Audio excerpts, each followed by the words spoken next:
नमस्कार मित्रों, आपका भारत न्यायिक सहायता केंद्र चैनल में स्वागत है। आज का प्रश्न है, छद्म विधायन के सिद्धांत से आप क्या समझते हैं? What do you understand by doctrine of colourable legislation? उत्तर, छद्म विधायन का सिद्धांत डॉक्ट्रिन ऑफ कलरेबल लेजिस्लेशन हमारा संविधान केंद्र तथा राज्य विधान मंडलों के मध्य विधायी शक्तियों का विभाजन करता है। प्रथम अनुसूची के अंतर्गत उल्लेखित विषयों पर संसद को अधिनियम बनाने का अधिकार है तथा द्वितीय सूची में उल्लेखित विषयों पर राज्य विधानमंडल विधि बना सकती है।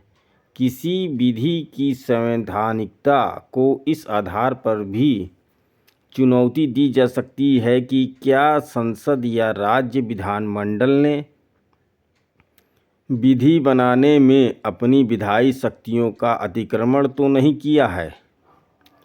विधायी शक्तियों का अतिक्रमण प्रत्यक्ष या अप्रत्यक्ष दोनों ढंग से हो सकता है।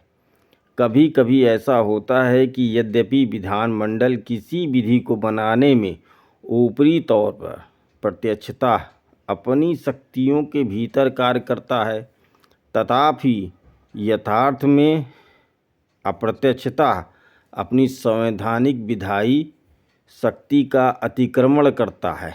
इस प्रकार के परोक्ष या अप्रत्यक्ष विधायन को छद्म विधायन कहते हैं।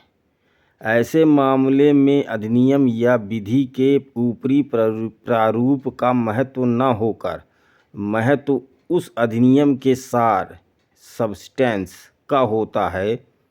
ऐसे विधायन से ऊपरी तौर पर ऐसा लगता है कि विधानमंडल ने अपनी विधायी शक्तियों के अंतर्गत ही कार्य किया है, परंतु यदि विधायन का सार या विधायन के उद्देश्य तथा सार सब्सटेंस की जांच की जाए तो यह विदित होता है कि विधायिका ने उस विषय पर विधि का निर्माण किया है जिस पर विधि बनाने का उसे अधिकार नहीं था।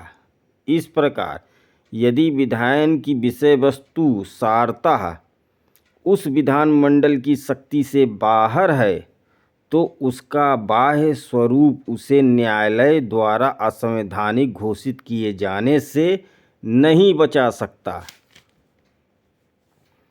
Thanks for watching. Please like, subscribe and share.